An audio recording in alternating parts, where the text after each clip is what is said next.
नमस्कार दोस्तों, I hope आप लोग ठीक होंगे। आज की इस क्लास में हम लोग RRB NTPC Sunday mock maths का सॉल्यूशन देखेंगे। अगर आप लोगों ने मॉक टेस्ट दे दिया तो कमेंट में अपना स्कोर जरूर बताएं, और अगर आप लोगों को मेरा वीडियो पसंद आए तो वीडियो को लाइक करें और प्लीज़ मेरे चैनल को सब्सक्राइब करें। देखते हैं पहला प्रश्न। एक दुकानदार ने 20 रुपये में 14 की दर से कुछ स्ट्रॉबेरी खरीदे और वह 22 में 8 की दर से उन्हें बेचता है, तो उसके लाभ प्रतिशत का पता लगाएं। कोई शॉपकीपर उसने 14 स्ट्रॉबेरी किस सीपी पे खरीदी, यानी कि 20 रुपये में 14 स्ट्रॉबेरी खरीदी। इधर राइट, इधर आर्टिकल, यानी कि कितने आर्टिकल खरीदे, और उसने 8 की दर से, यानी कि 8 आर्टिकल की दर से 22 रुपये में उन्हें बेचता है। यानी कि एसपी कितना, 8 आर्टिकल का एसपी कितना आ जाएगा, 22 रुपये। तो हम लोग ऐसी कंडीशन में आर्टिकल को सेम करते हैं, आर्टिकल को सेम करते हैं। तो 14 8 कैल्सियम कितना आ जाएगा, 2 7 14, 14 7 56, ठीक है नहीं। यानी इधर 56 इधर बनाएंगे, 56 नीचे बनाएंगे, 14 चौको 56 और 8 7 56, यानी 4 से ऊपर मल्टीप्लाई सीपी वाले को और 7 से एसपी वाले को। तो यहाँ से सीपी कितना आ जाएगा, 4 दूनी 8 80, और इधर एसपी कितना है, 7 दूनी 14 और 7 दूनी 14 एक 15, 154 रुपये, ठीक है नहीं। इधर आर्टिकल दोनों में 56 आर्टिकल, नहीं 56 आर्टिकल का सीपी 80 रुपये और 56 आर्टिकल का एसपी कितना 154, तो प्रॉफिट कितना हो जाएगा, एसपी माइनस सीपी। तो प्रॉफिट कितना हो जाएगा, 154 में से 80 गए बचेगा 74, यानी कि 74 का प्रॉफिट किस पे, सीपी पर। सीपी कितना 80, यानी कि 80 पे 74 का प्रॉफिट, तो 100 पे कितना, जीरो से जीरो गया। और काटेंगे ऊपर आ जाएगा 740/8, डिवाइड कर दो 8 9 72, दो बचा, कितना हो जाएगा 20, 8 दूनी 16, यानी 92 पॉइंट समथिंग। एक ही option, option C is correct. अगला प्रश्न। ये एक कार्य को 78 दिन में पूरा कर सकता है, कि उसी काम को 81 दिन में पूरा कर सकता है। यदि वे एक साथ कार्य को करते हैं तो पूरे कार्य को पूरा करने में कितने दिनों की आवश्यकता होगी। अगर आपसे बोला जाए कि अगर आप माने थे राम है, कोई काम को 10 दिन में करता है, और श्याम श्याम भी उसी काम को 10 दिन में कर, दोनों मिलेंगे कितने दिन में करेंगे। आप आसानी से बता लेंगे कि दोनों मिलेंगे तो 5 दिन में करेंगे, क्योंकि राम 10 दिन में कोई काम करता है, श्याम भी 10 दिन में करता है, दोनों मिल जाएंगे तो 5 दिन में करेंगे। अगर हम ऑप्शन से जाएँ तो जे किसी काम को 78 दिन में करता है और के उसी काम को 81 दिन में करता है। ये दोनों 80 के करीब है। अगर 80 के करीब दोनों हैं, मान लेते हैं जे भी 80 दिन में काम करता और के भी 80 दिन में काम करता, तो दोनों मिलेंगे कितने दिन में करेंगे, 40 दिन में काम कंप्लीट कर देंगे।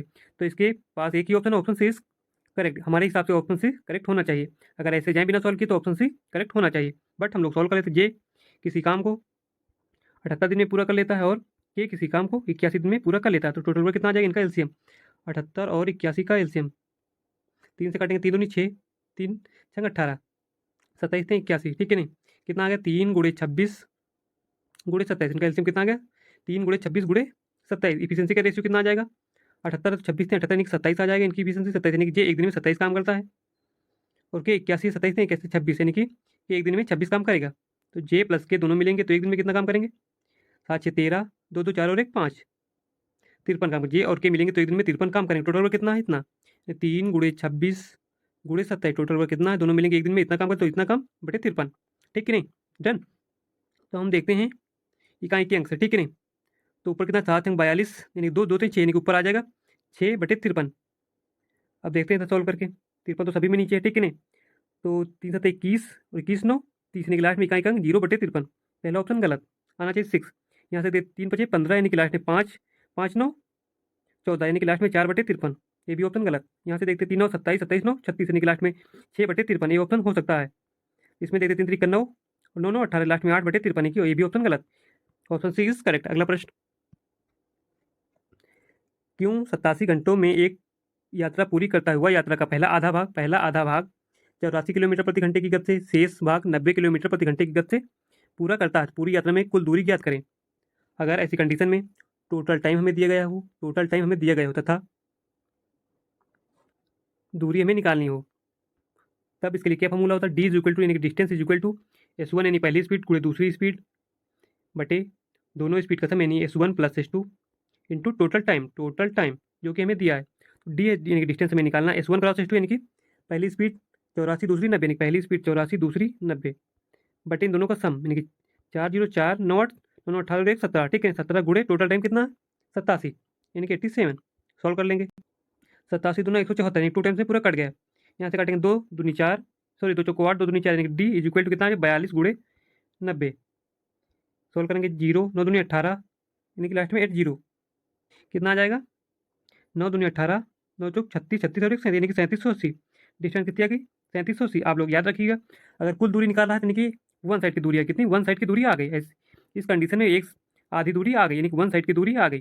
तो कुल दूरी यानी इसका डबल है, इसका डबल करते हैं कितना आ जाएगा, 2 जीरो जीरो 2 8 16, 2 7 14 और 1 15, 2 3 6 और 1 7 यानी 7560 किलोमीटर आंसर, 7560 किलोमीटर आंसर। आप लोग ये फॉर्मूला याद रखना। अगला प्रश्न, परसून एक निश्चित गति से 180 किलोमीटर की दूरी तक साइकिल चलाता है। यदि वह प्रति घंटे 2 किलोमीटर की धीमी गति से साइकिल चलाता है तो उसे गंतव्य तक पहुंचने में 3 घंटे अधिक लग सकते हैं। निम्नलिखित विकल्पों में से किलोमीटर प्रति घंटे की उस गति का चयन करें जो जिसमें वास्तव में परसून ने साइकिल चलाई होगी। दूरी कितनी चल रहा परसून साइकिल से, 180 किलोमीटर। दूरी कितनी, 180 किलोमीटर। यदि वो प्रत्येक घंटे 2 किलोमीटर की धीमी गति, यानी पहले अगर स्पीड एस थी, बाद में स्पीड कितनी एस माइनस 2 कर दे, यानी कि इनकी स्पीड का डिफरेंस कितना आ जाएगा, 2 किलोमीटर प्रति घंटे, और पहुंचने में 3 घंटे अधिक समय, यानी टी यानी टाइम का डिफरेंस कितना हो जाएगा, 3 घंटे अधिक, यानी टाइम का डिफरेंस 3 घंटे निकालना के वास्तव में, यानी एक्चुअल स्पीड जो कि परसून ने साइकिल से कवर की, साइकिल से चल रहा है, ठीक है नहीं। तो difference is equal to, formula क्या था, दूरी is equal to S1 cross S2, यानी दोनों स्पीड का मल्टीपल बटे S1 डिफरेंस S2, यानी दोनों स्पीड का अंतर पूरे टाइम डिफरेंस, टी यानी टाइम डिफरेंस। तो यहाँ से वैल्यू पुट करेंगे। दूरी कितनी, 180 किलोमीटर प्रति घंटे, सॉरी 180 किलोमीटर, दूरी कितनी 180 kilometre is equal to S1 cross S2, दोनों स्पीड का डिफरेंस कितना, 2 किलोमीटर प्रति घंटे, गुणे टाइम डिफरेंस कितना, 3 घंटे, ठीक है नहीं। सोल्व करेंगे, 3 संग 18 यानी 60, इधर जाएगा मल्टीपल, 6 दूनी 12 यानी कि 120 S1 cross S2 is equal to कितना, 120। अब हम 120 के ऐसे कैसे फैक्टर करें कि जो दोनों का डिफरेंस 2 आ जाए, दोनों का डिफरेंस ऐसे 2 फैक्टर करने हैं जिनके बीच का डिफरेंस 2 आ जाए। तो आपको दिख रहा हो कि 10 गुणे 20, 10 गुणे 20 यानी कि 10 12 था हमें 120, ठीक है नहीं। यानी अगर पहले स्पीड 10 रही हो, सॉरी 12 रही होगी, बाद में 2 घटाई गई, यानी बाद में 10 बची। निकालने की एक्चुअल स्पीड नहीं, एक्चुअल स्पीड पहले कितनी थी, 12 रही होगी, बाद में 10 हो गई, 12 रही होगी, बाद में 10 हो गई, इसलिए एक्चुअल स्पीड निकाला। तो 12 अगर बाद की पूछता तो 10 आ जाता, बाद की पूछता तो 10 आ जाता, ठीक है नहीं। Is equal to S1 cross S2। अगला प्रश्न, राजू को एक संख्या में 7 से विभाजित करने और गुणक में 21 जोड़ने को कहा गया। यानी कि राजू को मान लेते कोई संख्या n है, इसको 7 से विभाजित करने तथा गुणक जो भी आया उसमें 21 जोड़ने को कहा गया। इसके बाद क्या लिखा, परंतु संख्या में उसने पहले 21 जोड़ा और फिर 7 से विभाजित किया, बट उसने संख्या में पहले नहीं, कोई संख्या n है उसमें पहले 21 जोड़ा, बाद में 7 से डिवाइड किया, तो उसके उत्तर के रूप में 187 इक्वल टू 187 प्राप्त हुआ। तो इसका सही उत्तर, सही उत्तर क्या, ये था। सही उत्तर हमें ज्ञात करना, सही उत्तर हमें ज्ञात करना है। सॉल्व करते हैं, यहाँ से एन की वैल्यू निकालें, N equal N plus 21 is equal to 60 divide में जाएगा मल्टीप्लाई, इज इक्वल टू 7 7 49, 7 8 56, 4 60 का 0, 7 के 7 और 6 13, यानी 1309। N is equal to 21 plus में जाएगा माइनस में, माइनस 21। एन की वैल्यू कितनी आ जाएगी, 8, यहाँ से 8 12 यानी 1288, एन की वैल्यू 1288, यहाँ से पुट करेंगे, यहाँ पुट करेंगे 1288 बटे 7 प्लस 21, जो कि हमें ज्ञात करना है, यानी 7 के 7 बचा 5, 7 8 56 बचा 2 7 28, यानी कि 184 प्लस 21, यानी 4 1 5, 8 2 10 का 0 और 1 1 2, यानी कि 205 आंसर, 205 आंसर। अगला प्रश्न, एक दुकानदार ने 160 रुपये प्रति किलोग्राम की दर से 150 किलोग्राम चावल खरीदा, यानी कि 160 रुपये प्रति किलोग्राम की दर से 150 किलोग्राम चावल खरीदा, यानी टोटल सीपी कितना हो जाएगा, 0 0 15 छक्का 90 का 0, 15 के 15 और 9 24, ठीक है, यानी 24,000 टोटल सीपी कितना होगा, टोटल सीपी कितना होगा 24,000। आगे क्या लिखा, रैस 200 रुपये प्रति किलोग्राम की दर से कुल मात्रा का 50% बेचा।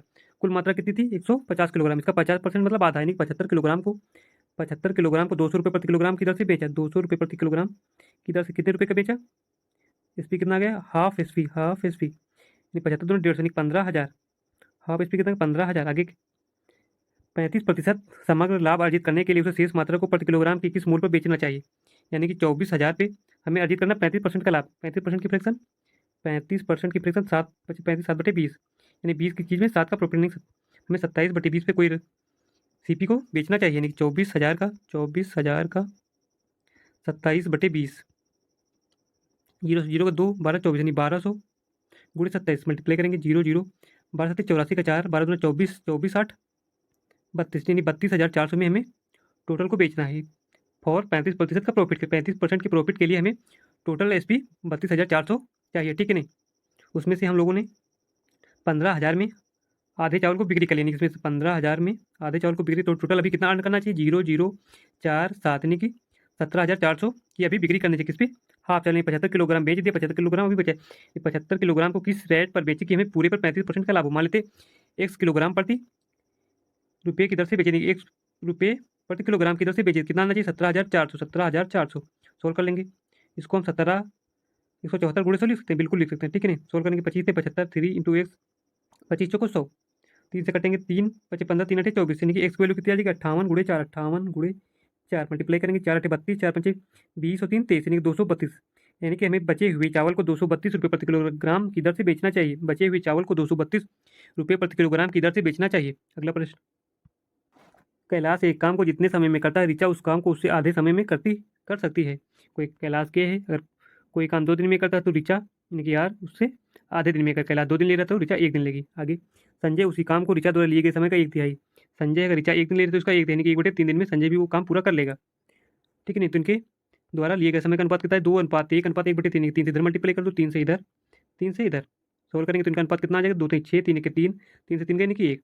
किसी काम को करने में इनके द्वारा लिया गया समय कितना 6 3 और 1। समय के रेशियो कितना है 6 3 और 1 आ जाएगा। वे तीनों 30 दिनों तक उस काम को करते हैं जिसके बाद कैलाश छोड़ देता है। मान लेते हैं कैलाश ऋचा एंड संजय।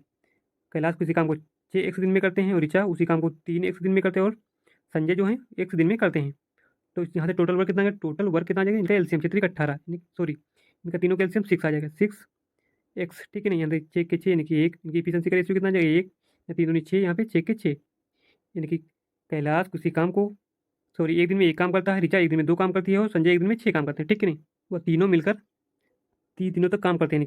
कैलाश ऋचा प्लस संजय तीनों मिलेंगे तो 1 दिन में कितना काम करेंगे 6 2 8 और 1 9 9 काम करेंगे। 30 दिनों तक काम करते कितना काम कर लेंगे गुणे 30 यानी 30 9 70 270 काम कर लेंगे। ठीक है नहीं, 270 काम कर लेंगे। आगे, संजय और जिसके बाद कैलाश काम छोड़ देता नहीं, कैलाश काम छोड़ देता उसके बाद संजय और ऋचा उस काम को 18 दिन में शेष काम पूरा कर लेंगे। संजय और ऋचा दोनों मिलेंगे 1 दिन में कितना काम करें 6 2 8 8 करेंगे। 18 दिन में काम पूरा करेंगे। 18 दिन तक दोनों काम करते हैं संजय प्लस ऋचा 1 दिन में 8 काम करते हैं 18 दिन तक काम करते हैं। 18 दिन तक काम करते हैं कितना काम करेंगे 8 64 8 के 8 और 6 14 यानी कि 144 काम करेंगे कौन संजय और ऋचा। तो इसके अकॉर्डिंग टोटल वर्क कितना आ जाएगा पहले 270 काम के बचा काम 144 टोटल काम आ जाएगा 270 प्लस 144। ऊपर से देखते हैं तो इसके अकॉर्डिंग टोटल वर्क कितना आ जाएगा 270 पहले क्या था 30 दिन तक बचा काम कितना था 144 प्लस 144 टोटल काम कितना आ गया 4 7 4 11 2 और 1 3 और 1 4 414 दिया कितना एक्चुअल में 6x यानी 6x टोटल वर्क था जो कि रियल में कितना आया 414 6x is equal to 414 solve करेंगे 6 छचांग 36 बचा कितना 5 6 9 54 यानी एक्स की वैल्यू कितनी आ गई 69 निकालना क्या हमें। तो अकेले ऋचा कुल कार्य कितने दिन में करेगी अकेली ऋचा जो है कुल काम कितने दिन में कर 3 दिन में कर रही है। एक्स वैल्यू कितनी है 69 3 गुणे एक्स वैल्यू पुट करेंगे 69 सोल्व करेंगे 9 27 3 छंग 18 18 2 20 यानी कि 207 दिन में ऋचा पूरा काम कर लेगी। अगला प्रश्न, एक समांतर श्रेणी का 17वां पद और पहला पद क्रमशः 315 और 251 है। 24 पदों का योगफल ज्ञात करें। एस एन क्या होता है S N is equal to n/2 2a plus n-1 into D where A is first term and D is सार्व अंतर। ठीक है नहीं, सार्व अंतर सभी में समान अंतर कितना है वही डी कहलाता है। ठीक है नहीं, तो सार्व अंतर निकालेंगे। सार्व अंतर कितना होता है क्या होगा यानी पहला पद दिया 251 और 17वां पद 315 तो पहले पद और 17वें पद के बीच कितने सार्व अंतर होंगे 16 यानी कितने गैप होंगे 16 गैप होंगे। जितने पद उससे एक कम गैप तो इनका डिफरेंस कितना आ रहा है 315 माइनस डी इक्वल टू क्या 315 माइनस 251/16 कितना बचेगा माइनस करेंगे 4 और 6 64 बट्टे 16 16 चौको 64 डी की वैल्यू कितना है D equal to 4 D equal to 4 और ये कितना पहला पद कितना हमें दिया है 251 एन की वैल्यू हमें दी निकालेंगे तो 24 पदों का योग N equal to 24 value put करेंगे एच 24 इक्वल टू एन की वैल्यू 24/2 टू ए की वैल्यू 251 गुणे 251 प्लस n-1 यानी 24 माइनस 1 23 इंटू डी सारा कितना 4 सोल्व करेंगे 24/2 2 1 के 2 2 5 10 2 दूनी 4 502 प्लस 4 3 12 4 दूनी 8 1 9 24/2 गुणे 2 2 4 9 5 सोल्व करेंगे 2 दूनी 4 2 9 18 2 7 14 मल्टीप्लाइंग लास्ट में 7 2 28 लास्ट में 8 सभी में है पूरा सोल्व कर लेते हैं 297 इंटू 24 7 चौक 28 जो कि सभी में है 4 9 36 2 38 का 8 4 दूनी 8 11 11 138 गुणे 2 7 14 2 9 18 और 1 19 यानी 0 8 4 12 यानी लास्ट में 1 2 8 इस ऑप्शन में पहला ही ऑप्शन ए इज करेक्ट। अगला प्रश्न, एक उम्मीदवार किसी चुनाव में 57% वोट मिलता है वह दूसरे उम्मीदवार को 6524 वोटों से हरा देता है यदि वहाँ केवल 2 उम्मीदवार हैं तो हारे उम्मीदवार को कितने वोट मिले। यानी कोई इलेक्शन होता है तो उसमें अपने आप में 100% वोट डाली जाती हैं, जहाँ से एक विनर होता है और एक दूसरा लूजर होता है। क्वेश्चन के अकॉर्डिंग विनर को 57% वोट मिली, 57% वोट मिली। 100 में से 57% विनर को मिली, तो लूजर को कितनी मिली होंगी? 57, 100 माइनस 57 कितने? 43, यानी कि 43% लूजर को वोट मिली होंगी। कितने परसेंट से हार रहा है? यानी 57, 43, यानी कि 14% वोटों से लूजर हार रहा है, जो कि दिया कितने वैल्यू? 6524। तो यहाँ से 1% की वैल्यू निकालेंगे। 14 चौको 56, कितना बचा? 9 बचा, ठीक है नहीं, वो 92। 14 छंग 84, कितना बचा? 6, सॉरी 8 बचा, ठीक है नहीं, कितना हुआ? 84। 14 छंग 84, ये 1% की वैल्यू कितनी आ गई? 466। निकालना क्या है? तो हारे हुए उम्मीदवार को कितने परसेंट वोट मिले, सॉरी कितने वोट मिले? तो यहाँ से कितने परसेंट मिले? 43%। 1% के लिए 466, तो 43% के लिए 43 गुणे 466। क्षेत्रीय कठानी लास्ट अंक 8, इकाई का अंक 8, किस ऑप्शन में? Option 20 correct. अगला प्रश्न। ए ने 75,000 के साथ एक कारोबार शुरू किया, बी ने कुछ समय के बाद 37,500 के साथ उसमें 37,500 के साथ उसमें शामिल हुआ। यदि वर्ष के अंत में 3:1 के अनुपात में लाभ साझा किया गया, तो बी कितने महीने के बाद शामिल हुआ? ए है और बी। ए ने 75,000 निवेश किया और बी ने 37,500 निवेश किया। 37,500 निवेश किया, जीरो से जीरो गया, जीरो से जीरो, 375 दोनों 150 की। इनके इन्वेस्टमेंट का रेशियो कितना है? 1:2:1। इन्वेस्टमेंट का रेशियो 1:2:1। वर्ष के अंत में, यानी कि ए ने टाइम का रेशियो, ए ने टोटल 12 महीने यानी कि 1 साल के लिए निवेश किया और बी ने मतलब टी समय के लिए निवेश किया। तो उनके प्रॉफिट का रेशियो कितना आ जाएगा? प्रॉफिट का रेशियो बराबर 24 अनुपात टी वन जा टी। प्रॉफिट का रेशियो कितना है? 24 अनुपात टी। रियल में हमें दिया कितना है? 3:1। प्रॉफिट का रेशियो दिया कितना? 3:1, यानी कि 24 बटे T is equal to value कितनी? 3:1। सोल्व करेंगे 3 × 24, यहाँ से टी की वैल्यू कितनी आ जाएगी? 8 महीने। 8 महीने, यानी कि बी ने 8 महीने के लिए निवेश किया, ए ने 12 महीने के लिए निवेश किया। कितने महीने के बाद बी जो है इन्वेस्टमेंट किया था? यानी कि 4 महीने। बी ने 4 महीने के बाद निवेश किया, तभी तो बचे हुए 8 महीने के लिए उसको प्रॉफिट प्राप्त हुआ, ठीक है नहीं, यानी कि बी ने 4 महीने के बाद इन्वेस्टमेंट किया था। अगला प्रश्न। 6 सेंटीमीटर व्यास वाले धातु के एक गोले को पिघलाकर गेंद को पिघलाकर 3 गोलाकार गेंदों में से फिर से डाला जाता है। इन नए गेंदों में से 2 का व्यास 3 सेंटीमीटर, 4 सेंटीमीटर, तीसरे गेंद का व्यास क्या होगा? यानी कि किसी धातु से दूसरी धातु बनाई जाती है, यानी कि इसका वैल्यूम और इसका वैल्यूम सेम होगा, इसका वैल्यूम और उसका वैल्यूम सेम होगा। धातु गोलाकार, यानी कि गोले का आयतन क्या होता है? Volume 4/3 pi R cube. मान लेते पहले रेडियस कितनी थी? आर थी, इज इक्वल टू 3 गोले बनाए जाने, पहले की त्रिज्या कितनी? आर दी, दूसरे की, सॉरी पहले की 3 दी, दूसरे की 4 दी, तीसरे की हमें फाइंड करनी। मान लेते आर है, ठीक है नहीं, तो 4/3 पाई आर क्यूब। मान लेते पहला गोला 4/3 पाई R1 क्यूब, R1 त्रिज्या का, प्लस दूसरा गोला 4/3 पाई R2 क्यूब, यानी कि दूसरे गोले की त्रिज्या R2 है, प्लस तीसरे गोले की 4/3 पाई R3 क्यूब है, तीसरे गोले की त्रिज्या R3 है। यानी कि इसका वैल्यूम और तीनों का वैल्यूम इक्वल होगा। इधर से 4/3 पाई 4/3 पाई, तीनों से कॉमन लेके कट करते हैं, बचा कितना? R cube is equal to R1 cube plus R2 cube plus R3 cube. यहाँ से वैल्यू पुट करेंगे। पहले गोले की त्रिज्या कितनी? यानी कि व्यास है 6 सेंटीमीटर, त्रिज्या कितनी? 3, यानी कि इसकी आधी 3, 3 का क्यूब 3 3 27 इज इक्वल टू पहले गोले की त्रिज्या 3 सेंटीमीटर, सॉरी व्यास दिया तो इसकी त्रिज्या के 3/2 यानी 27/8, प्लस दूसरे की 4 सेंटीमीटर, त्रिज्या कितनी हो जाएगी इसकी? आधी, यानी कि 2, 2 दूनी 4 दूनी 8, प्लस R3 हमें निकालना, तीसरे गोले की त्रिज्या हमें फाइंड करनी है। तो यहाँ से सॉल्व करेंगे, इधर 8 प्लस में इधर जाएगा माइनस में, 27 में से 8 गए 19 बचे, 19 इधर प्लस में इधर जाएगा माइनस में, 27/8, 27/8 इज इक्वल टू R3 का क्यूब। सॉल्व करेंगे, 8 9 72 का 2, 8 1 8 और 7 15, माइनस 27/8, ठीक है, बटे 8, 12 में से 7 के 5 बचे, या 14 में से 2 गए 12, यानी कि 125/8, 125/8। तीसरी त्रिज्या कितनी आ गई? यानी कि R3 का क्यूब इज इक्वल टू 125/8। दोनों तरफ क्यूब रूट करने पर पावर 3 से क्यूब रूट गया, यानी R3 इज इक्वल टू, आपको दिख रहा है 5 का क्यूब 5/2 का क्यूब, यानी 5/2। त्रिज्या कितने आ गई? 5/2 निकालना है तीसरे गेंद का व्यास, यानी त्रिज्या 5/2, तो व्यास क्या होगा? त्रिज्या का 2 गुणे 2, 2 से 2 गया, यानी त्रिज्या कितना आ गया? 5, सॉरी व्यास कितना आ गया? 5 सेंटीमीटर। आंसर। अगला प्रश्न। This is homework for you, because इसमें सिर्फ कैलकुलेशन है, आप लोग सोल्व कर लेना। अगला प्रश्न। साधारण ब्याज पर निवेश किया गया धन 16 वर्षों में अपने आप का 3 गुना हो जाता है। ज्ञात कीजिए कि उस ब्याज दर पर कितने वर्षों में वो अपने आप का 15 गुना हो जाएगा। मान लेते कोई राशि प्रिंसिपल 1 है, तो 16 वर्ष में, 16 साल में, 16 ईयर में, ठीक है नहीं, अपने आप का 3 गुना, 1 से 3 हो जा रहा है, अमाउंट कितना हो जाए? 3 हो जाए। तो एस आई कितना मिला होगा? एस आई इक्वल टू कोई राशि 1 से 3 हो रही है, मतलब SI 2 बन रहा होगा, यानी 16 साल में SI कितना बन रहा है 2। 16 साल में SI कितना बन रहा है 2। निकालना के ज्ञात कीजिए कि उस ब्याज दर पर कितने वर्षों में वह राशि अपने आप में 15, यानी कोई राशि अगर 1 है वही राशि कितने वर्षों में 15, यानी 1 से 15 हो जाएगी। तो यहाँ पे SI कितना मिलेगा, SI कितना बनेगा, यानी कोई राशि 1 थी बन रही कितनी 15, यानी कि SI कितना आ गया 14, SI कितना 14। 16 साल में SI 2 बन रहा है, तो 14 बनाने के लिए 7 इधर मल्टीप्लाई, यानी कि 14 7 से इधर मल्टीप्लाई, 7 छंग 42, 7 के 7 4 11, यानी कि 112 साल में 14 SI बन जाएगा, यानी कि 112 आंसर। अगला प्रश्न,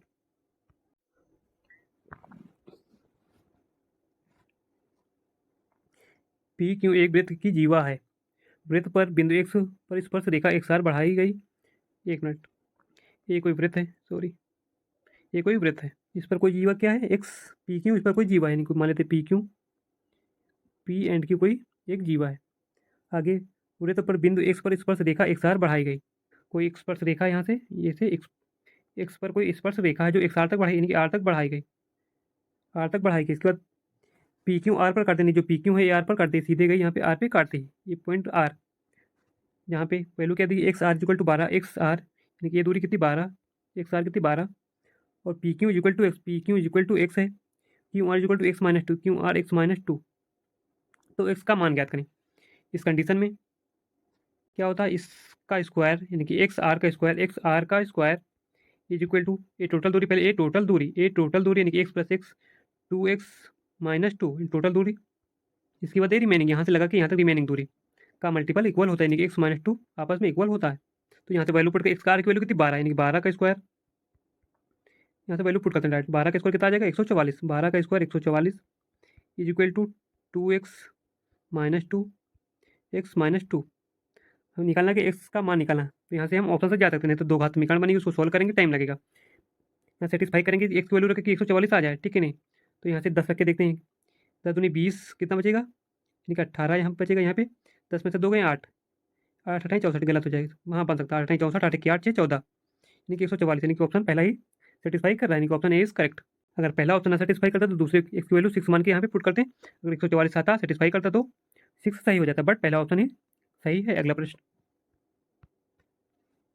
वह छोटी से छोटी संख्या बताएं जिसे 14 से विभाजित करने पर शेष 4, यानी 14 से विभाजित करें, 14 से विभाजित करने पर शेष पर 4, और 24 से विभाजित करने पर शेष पर 14, यानी 24 से विभाजित करें तो रिमाइंडर कितना आना चाहिए 14 आना चाहिए, और 34 से विभाजित करें तो 34 से विभाजित करने पर रिमाइंडर 24 बचता है। तो बचता हुआ को संख्या बतानी है, ठीक है नहीं। ऑप्शन से जाते हैं, अगर किसी संख्या को 14 से विभाजित करेंगे प्लस रिमाइंडर कितना बचेगा 4 बचेगा, यानी को नंबर 2 से विभाजित होगा और 7 से विभाजित होगा प्लस रिमाइंडर 4 बचेगा। तो पहली कंडीशन फिर से जाते हैं, 2 से तो सभी नंबर डिवाइड हो रहे हैं, 7 से डिवाइड करके देखते हैं कि रिमाइंडर 4 बचे, कौन सा ऑप्शन है जिसे 7 से डिवाइड करें प्लस रिमाइंडर 4 बचे। यहाँ से देखते 7 21, एक बचा 15, 7 में 14 बचा, एक 7 में 14, यहाँ पे रिमाइंडर 2 बच रहा है, एक पहला ऑप्शन गलत, इसको 7 से करते हैं। 7 21 बचा 6, 7 नंबर 63 बचा कितना 2, 7 की रिमाइंडर कितना बचा 5, यानी कि ऑप्शन बी गलत। यहाँ से 7 चौक 28, न कटने का 0 बचा 4, और 6 7 छंग 42, रिमाइंडर कितना बचा 4, ये ऑप्शन हो सकता है। इसको देखते 7 की 21 बचा 4, 47 हुआ 7 छंग 42 बचा 5, 7 8 56, पूरी तरह डिवाइड होने की रिमाइंडर यहाँ पे 0, ये भी ऑप्शन गलत, नहीं option C is correct, option C is correct. अगर ये इससे ऑप्शन ना मैच करता तो हम दूसरे से जाते नहीं, 24 डिवाइड कराते रिमाइंडर 14 बचे, ठीक है नहीं। अगला प्रश्न, 2 वर्षों के लिए 2300 की धनराशि पर चक्रवृद्धि ब्याज तथा साधारण ब्याज के बीच का अंतर 230 से वार्षिक ब्याज दर ज्ञात करें।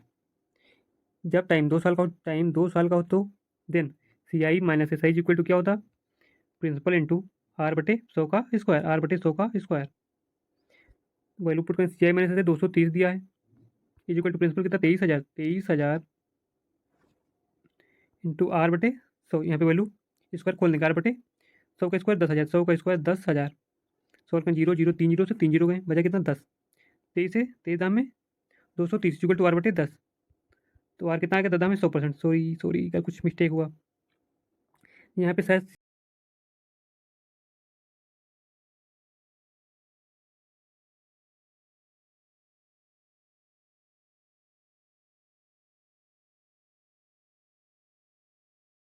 अगला प्रश्न, देखिए समीकरण 4x minus 2y equal to 10 और 4x प्लस के वाई, 4x प्लस के वाई, 4x प्लस के वाई इज इक्वल में कुछ होना चाहिए था 4x के वाई, ये भी क्वेश्चन में स्प्लिंट है, ठीक है नहीं। तो आपको बता देने क्या करना है इसमें, पहले 4x माइनस 2y जो ए बिंदु है A, 4, पहले इसको इसमें सेटिस्फाई कराएंगे पॉइंट को, इन पॉइंटों को इसमें पहले सेटिस्फाई कर वैल्यू, इनकी एक्स की वैल्यू ए है, वाई की वैल्यू 4, वाई की वैल्यू 4 यहाँ पुट करेंगे, 4 एक्स वैल्यू ए में 2 वाई की वैल्यू 4, 4 टू जा 8 इक्वल टू कितना दिया 10, 10 10 18, 4 ए इक्वल टू 18, ए की वैल्यू यहाँ से आ जाएगी, फिर इसको सेटिस्फाई कराएंगे, ठीक है ना। यहाँ 4 एक्स की वैल्यू ए की वैल्यू हम निकालें जो यहाँ पे पुट करेंगे, ठीक है ना। ऐसे के कमान निकालें जो इक्वल में कोई वैल्यू दी होगी, सॉल्व कर लेना। अगला प्रश्न, क्यों आर में बांटा जाता है तो पी को क्यों और आर को प्राप्त कुल राशि की आधी रकम प्राप्त होनी, पी को क्यों प्लस आर से प्राप्त, मान लेते हैं क्यों और आर को क्यों आर राशि प्राप्त, इसकी आधी राशि प्राप्त होनी, क्यों प्लस आर इक्वल टू कितना आ जाएगा, तो डिवाइड में आ जाएगा मल्टीप्लाई 2p, क्यों प्लस आर की वैल्यू कितनी, क्यों सॉरी 2p आगे रकम, क्यों को पी और आर की मिली कुल राशि की 1/3 रखेंगे, क्यों को पी प्लस आर द्वारा प्राप्त राशि का 1/3 इनकी 1/3 प्राप्त होता है, पी प्लस आर की वैल्यू कितनी आ जाएगी, P plus R equal to 3 क्यों। 1200 को P plus Q plus R में बांटा जाता है, मान लेते पी को पी रुपये प्राप्त होंगे, क्यों को क्यों रुपये और आर को आर रुपये प्राप्त होंगे, इक्वल टू टोटल रुपये 1200, टोटल रुपये 1200, यहाँ से वैल्यू पुट करेंगे, क्यों आर की वैल्यू 2p, क्यों आर की वैल्यू पुट कर देंगे यानी कि 2p plus P equal to 1200, यानी कि पी 3p इक्वल टू 1200, 3 चौक यानी पी को कितने रुपये प्राप्त होते हैं 400, 3 चौक यानी 400 रुपये प्राप्त होते हैं। और आगे इससे देखते हैं, पी आर की वैल्यू पुट कर देंगे, पी और आर की वैल्यू कितने 3q यानी कि 3q प्लस एक Q A Q equal to 1200, 4q equal to 1200, क्यों क्यों चाहते हैं 12 यानी कि क्यों को 300 रुपये प्राप्त होते हैं, यानी कि पी को 400 क्यों को 300 निकालना कि आर को मिली की रकम, यानी कि टोटल 1200 तो 4 3 7 बचे कितने 700 मिल जाते हैं पी और क्यों को, तो आर को यानी कि 500 मिलती होंगी, आर की रकम कितनी 500 आंसर। अगला प्रश्न, 10 वर्ष पहले अरुण के परिवार में 6 सदस्य थे और तब परिवार की औसत आयु 45 वर्ष थी, यानी 10 ईयर बिफोर एवरेज कितना था उनकी आयु का, सभी का 6 लोगों की आयु का एवरेज था 45 वर्ष, 45 वर्ष, ठीक है नहीं। इस तो प्रेजेंट में कितना होगा, जो भी 6 सदस्य थे तो सभी की एज 10 वर्ष बढ़ेगी, 10 वर्ष बाद सभी की एज 10 वर्ष बढ़ेगी, तो प्रेजेंट का औसत कितना होगा 10 वर्ष भी बढ़ जाएगी। जब सभी आंकड़ों में समान परिवर्तन किया जाता है तो एवरेज में भी वही परिवर्तन होगा, यानी कि एवरेज भी 10 साल बढ़ जाएगा, यानी प्रेजेंट में एवरेज कितना हो जाएगा 45 था प्लस 10 यानी कि 55 ईयर हो जाएगा, 55 ईयर हो जाएगा।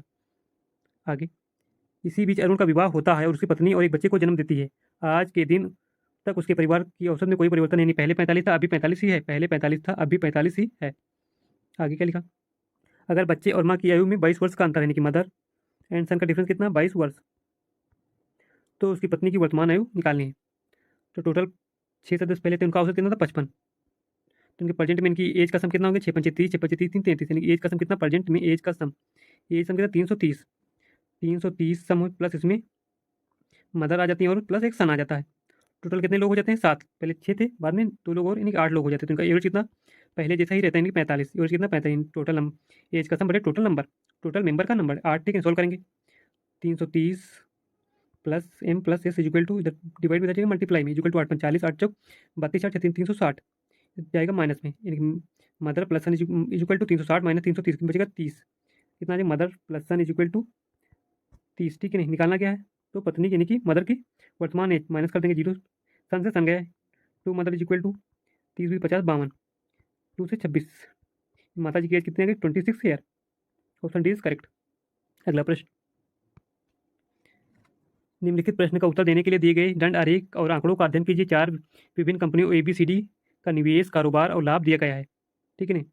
प्रॉफिट यानी कि लाभ, टर्नओवर यानी कारोबार, इन्वेस्टमेंट यानी कि निवेश, ठीक है नहीं। प्रॉफिट लाभ, टर्नओवर कारोबार, इन्वेस्टमेंट निवेश दिया गया, तो निकालना क्या, कंपनी डी के कारोबार का कितना प्रतिशत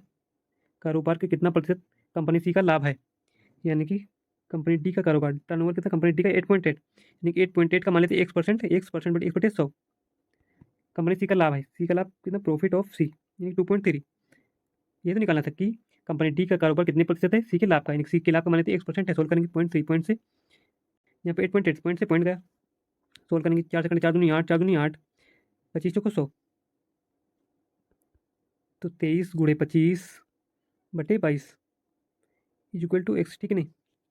सोल्व करेंगे 22 23 के करीब, यानी जो भी ऑप्शन होगा 25 के करीब, यानी 25 थोड़ा ज़्यादा होगा, एक्स की वैल्यू जो भी ऑप्शन में होगी 25 से ज़्यादा होगी, आप लोग सोल्व कर लेना इसको, ठीक है नहीं। अगला प्रश्न, एक बाल्टी में 11:12 के अनुपात में तरल पदार्थ ए और बी हैं, मिश्रण में से 92 लीटर निकाल लिया गया और 92 लीटर मिक्सचर भी से भर दिया गया, अब यह अनुपात 9:10 में बदल जाता है, तो आरंभिक में मात्रा बी की मात्रा निकालनी है। मान लेते कोई मिक्सचर पहले इनिशियल मतलब आई लीटर का कोई मिक्सचर था, उसमें से 92 लीटर निकाल लिया गया मिक्सचर, बचा कितना रिमेनिंग मान लेते 8 लीटर बचा, इसके बाद उसमें से फिर से 92 लीटर मिक्सचर बी एड किया गया, मिक्सचर बी एड किया गया। पहले 92 निकाला गया, 92 एड किया गया, तो पहले जितना था उतना ही हो गया, यानी कि आई लीटर बाद में फिर से हो गया। तो मिक्सचर 20 में मिलाया जा रहा है, तो यानी कि मिक्सचर ए जो है कांस्टेंट होगा, मिक्सचर ए जो है कांस्टेंट होगा।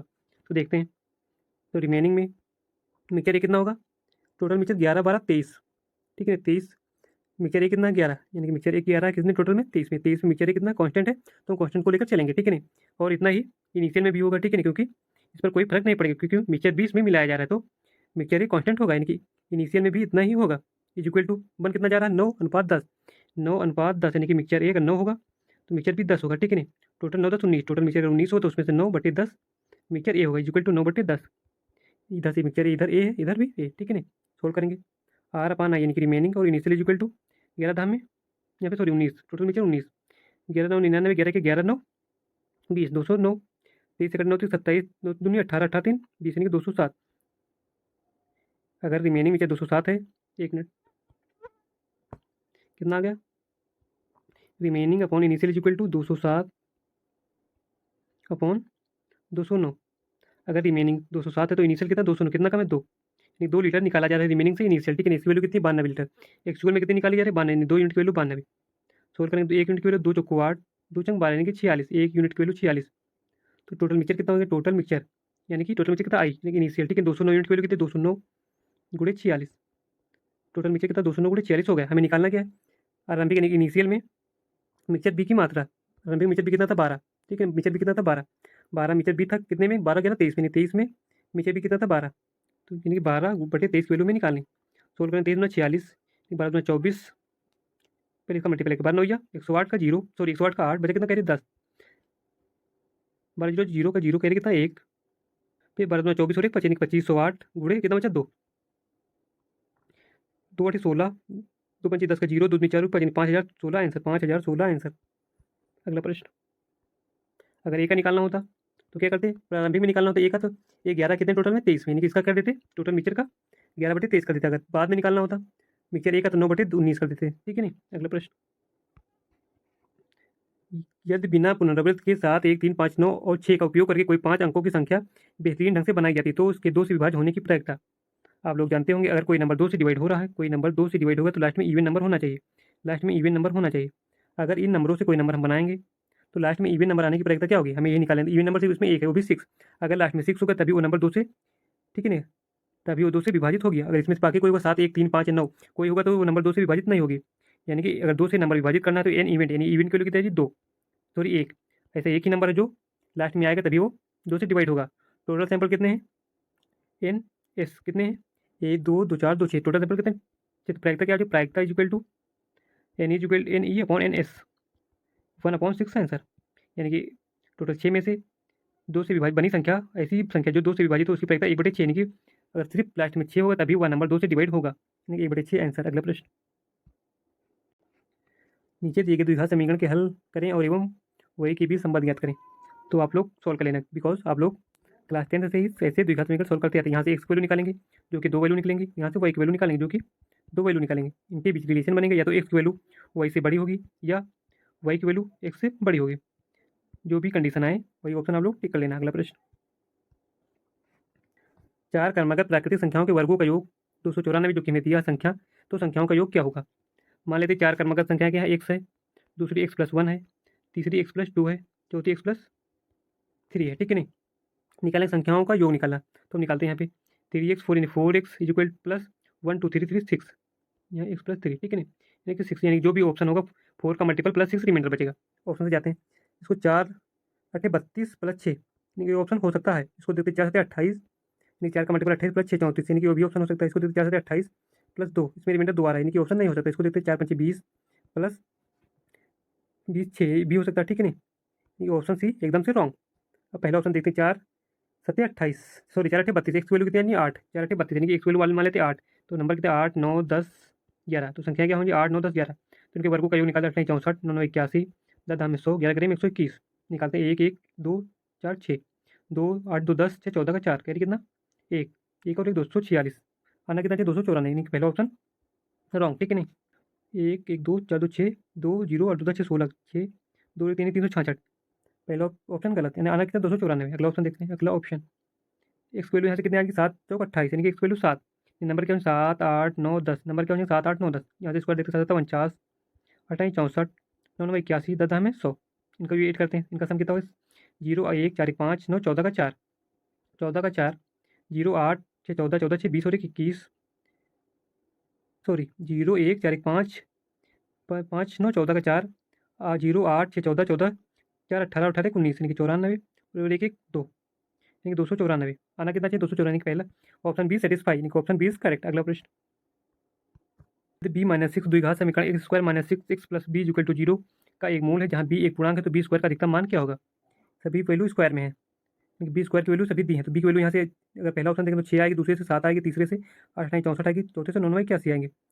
अगर ये मूल है तो इस इक्वेशन को सेटिस्फाई करेगी, यानी X equal to B minus six, X की वैल्यू यहाँ पे सेटिस्फाई करेगी। और ऑप्शन से जाएँ, ऑप्शन बी की वैल्यू यहाँ से 6 लें, तो यहाँ एक्स की वैल्यू कितनी आ जाएगी, बी की वैल्यू यहाँ 6 रखेंगे, 6 माइनस 6 जीरो, पहला ऑप्शन रॉन्ग, यहाँ 0 रखेंगे तो बी की वैल्यू सेटिस्फाई नहीं होगी, ऑप्शन पहला गलत, मूल 0 नहीं हो सकता। अगला ऑप्शन देखते हैं, अगर बी की वैल्यू 7 लेते हैं तो यहाँ पे 7 रखेंगे तो एक्स की वैल्यू कितनी आ जाएगी 7 माइनस 1, बी की वैल्यू 7 लेंगे तो एक्स की वैल्यू आ जाएगी 7 माइनस 6 1, तो यहाँ देखते देखते सेटिस्फाई करेगा। यहाँ पे 1 रखेंगे, 1 का स्क्वायर 1 माइनस 6 के 6 प्लस बी की वैल्यू 7, 6 माइनस 1 माइनस 5 प्लस का 7 प्लस का 2, सेटिस्फाई 0 नहीं आ रहा, ऑप्शन बी इज रॉन्ग। तीसरा देखते हैं 8 नहीं 8 रखते हैं, बी की वैल्यू कितनी 8 रखते हैं, तो यहाँ से एक्स कितना आ जाएगा 8 माइनस 6, एक्स की वैल्यू आ जाएगी 2, यहाँ पुट करते 2 दूनी 4 माइनस 6 दूनी 12 माइनस का 12 प्लस का 8, यानी 12 में से 4 गए 8 बचे, 8 माइनस के प्लस के 8, यानी कि 0 की 64 सेटिस्फाई करेंगे, ऑप्शन सी इज राइट। अगला प्रश्न, मान लीजिए कि दो रेखाएं P Q R sorry P और क्यू समांतर हैं। मान लीजिए पहली कोई रेखा पी ए है, दूसरी कोई रेखा क्यू, ये आपस में समांतर है। रेखा पी पर दो बिंदु बी और सी है, पी पर कोई बिंदु मान लेते हैं, यहाँ पे पी है और यहाँ पे सी है। आगे तो और रेखा क्यू पर दो बिंदु डी और ई है, यहाँ पे डी है यहाँ पे ई है।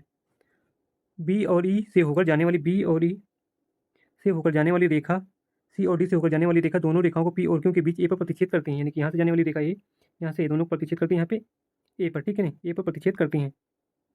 यदि ए सी और ए डी 4:9 है, ए सी यानी कि ए बजा ए सी और ए डी अगर 9 है तो ये 4 है, यानी कि A C upon A D is equal to 4/9।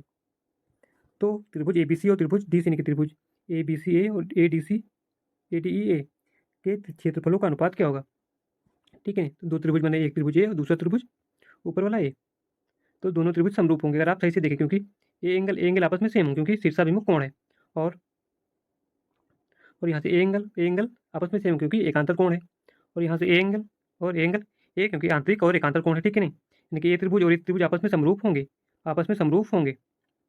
तो समरूप होने की कंडीशन क्या होती है, area of A B C बटे area of A D E is equal to क्या होता, इन भुजाओं का अनुपात का स्क्वायर, यानी कि ए सी का स्क्वायर अपॉन ए डी का, जो कि हमें वैल्यू दी, अगर ए दी होती तो इसका स्क्वायर, ए डी का स्क्वायर कितनी, यानी कि 4 का स्क्वायर 9 का स्क्वायर 16 अपान 9 81, 16:81 आंसर।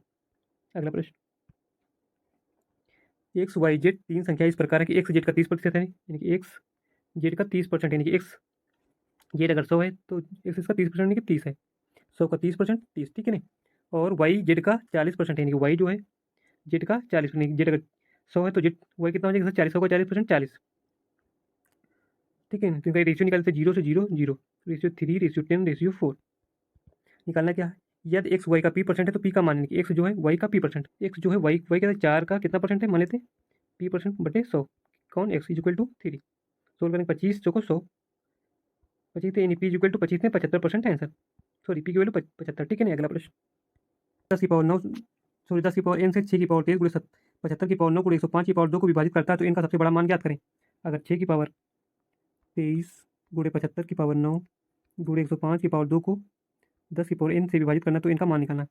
6 की लिख 2 गुणे 3, 2 की पावर 23 गुणे 6 की पावर 23 लिख सकते हैं। इसको क्या लिख सकते 5 के मल्टीपल में 5 की पावर 9 गुणे 5 दूनी 10 सॉरी 5 की 5 5 25 की पावर 9, इसको क्या लिख सकते हैं 5 के मल्टीपल 5 दूनी 10 5 की पावर 2 गुणे 5 दूनी 10 5 के 5 21 की पावर 2, ठीक है ना। इसको और 5 के मल्टीपल में 2 की पावर 23 गुणे इसको यहाँ पे सॉरी 2 3 6 यहाँ पे 3 आएगा 3 की पावर 23 गुणे 5 की पावर 9 गुणे 15 की पावर 5 की पावर 9 गुणे 3 की पावर 9 गुणे 5 की पावर 2 गुणे 2 की पावर 1 21 की पावर 2, तो यहाँ पे 2 की पावर 23 अब 10 से किसी चीज़ को डिवाइड करना है 5 और 2 दोनों से डिवाइड करें, तो 5 2 के ध्यान दो, 2 की पावर 23, 5 की पावर 9, 5 की पावर 18, गुणे में खाता जोड़ते 5 की पावर 18, 5 की पावर 2 यहाँ से 5 की पावर यानी कि 20, यानी 5 की पावर यहाँ से 20, 5 की पावर 20, यहाँ से 2 की पावर 23 को 2 की पावर 20 गुणे 2 की पावर 3 लिख सकते हैं। जब एड करें गुणे में खाते तो इतना ही आ जाएगा, गुणे 5 की पावर 20, बाकी का नहीं लिखे, आप लोग लिख लेना, लिखने की जरूरत नहीं क्योंकि हमें 5 और 2 से मतलब, ठीक है। 5 की पावर 20, तो इसको 2 15 10 है, बेस सेम है, पावर सेम है तो बेस का मल्टीप्लाई यानी 10 की पावर 20 लिख सकते हैं, ठीक है नहीं, गुणे 2 की पावर 3, तो ऊपर बना 10 की पावर 20, नीचे और कुछ भी बन, ठीक है नहीं, बटे 10 की पावर n, तो इसको डिवाइड करने के लिए n की पावर कितनी होनी, 20 होनी चाहिए, ठीक है नहीं, ऑप्शन फर्स्ट इज करेक्ट। अगला प्रश्न, एक अर्धगोलिक आयतन 1,55,232 सेंटीमीटर क्यूब है, तो अर्धगोलिक की त्रिज्या क्या होगी। अर्धगोलिक आयतन क्या था, 2/3 पाई आर क्यूब इक्वल टू दिया कितना, 1,55,232, सोल्व करेंगे, 2/3 इक्वल टू पाई की value 22/7 R cube equal to 1,5,5,2,3,2, solve करेंगे, 11 से काटेंगे, 11 दूना 22, 11 के 11 4 बचा, 11 चौक 44, 1 बचा 11 के 11, 1 बचा 11 के 11, 11 दूना 22, 2 दूनी 4 से काटेंगे, 2 4 से 4 नहीं 12, 2 बचा 4 5 20, 1 बचा 4 दूनी 8, 4 8 32, ठीक है नहीं, 7 की 21 यानी कि आर क्यूब इक्वल टू 3528 गुणे 21, जो भी लास्ट का अंक होगा 8 की 8 होगा, यहाँ का कितना होगा 8 होगा, तो 8 किसकी क्यूब में आता है यहाँ से देखते हैं, जीरो का क्यूब करेंगे कितना आएगा, लास्ट में जीरो, यानी कि ऑप्शन गलत। इसका करेंगे 64 64 से 8 32, लास्ट में 2, ये भी ऑप्शन गलत, लास्ट में 8 आना चाहिए, इसका करेंगे 2 दूनी 4 दूनी 8, हाँ ये ऑप्शन हो सकता है, इसका करेंगे 6 36 यानी कि इसके लास्ट में 6 आएगा जब क्यूब करेंगे, नहीं ऑप्शन गलत, option 20 right, option 20 right, 42 centimetre answer दीजिए, कितनी आ गई 42 सेंटीमीटर। आज के लिए बस इतना ही, बाय बाय, टेक केयर।